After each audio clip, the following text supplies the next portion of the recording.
When you plan an outdoor adventure to a one-of-a-kind place, the journey is just as important as the destination. Situated along the Colorado River just south of the Hoover Dam, Arizona Hot Springs is the type of place where getting there is half the fun. Real easy, low-key trip. We always come this time of year in December, and I started organizing it on a yearly basis so we could drag everybody together. And it's super nice. You're just outside of cell range.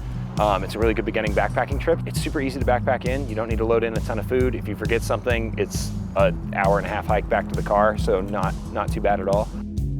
This year is our first year being in Salt Lake, so we had just moved in July. So all of our friends from San Diego were driving up, and we were like, well, we'll drive down. Yeah, just amazing. The hot springs are beautiful, and where we camp, we kind of switch around like where we put our tents each year, but it's been really good. Yeah, this is our third time going. This is Simba. This is his first backpacking trip, and I've done many other hikes with him. I'm also a distance runner, so he goes on long runs with me. So he is equipped for being out here. I would definitely recommend a dog backpack, not only so your dog can carry their food, it makes them feel more important, and so they actually feel more like they're doing something. He loves it.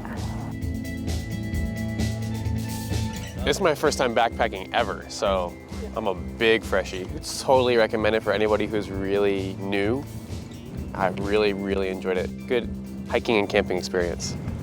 We hike in through the wash that goes down through there, and it's just downhill all the way.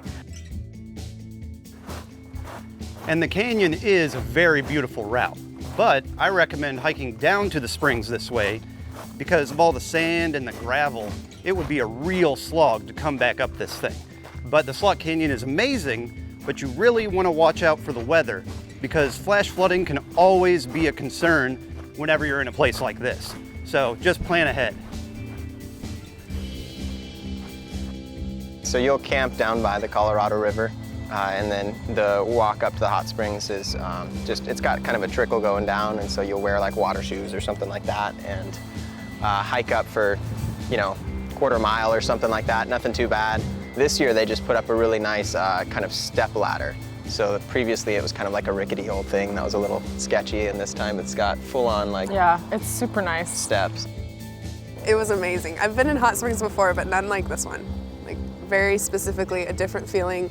You're about 10 feet deep into the slot, and so you're looking up and you see like a thin sliver of the sky, and it's just, the walls are beautiful and the light's beautiful. Mm-hmm. Oh, dude, it's so relaxing. The water comes out, we've been told, at about 120 degrees, and it looks like a pipe is shooting out of the wall. Amazing. After a long hike, it's not cold water, you get hot water. They've got some guys who call themselves the caretakers of the hot springs. They come down every year and re-sandbag it after the floods and everything. You'll have 4 different levels of pools, and each one gets progressively hotter.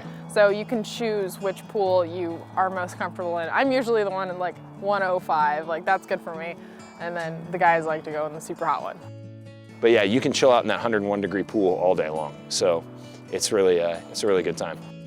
Just 40 minutes from the Las Vegas Strip, Arizona Hot Springs is a very special place. You can go backpacking or day hiking from the roadside trailhead, but you can also approach the hot springs directly from the Colorado River. You'll have people canoe down as well, so you can either hike in or you can canoe in. This year we almost rented a canoe, but you just start up at the Hoover Dam, float down, and beach yourself about 500 feet from the hot springs. Camp in the wash below the hot springs. Above the hot springs gets real windy. Pack sandals, because Yeah. the rock hurts your feet and you don't want your actual shoes to get wet. Sandals, water shoes, anything like that. Trust me, you do not want to get your shoes wet. Definitely recommend it. I don't like backpacking without a good water destination, and this one's my favorite. And now it's definitely my favorite as well. For this week's Where To, I'm Will Oxley.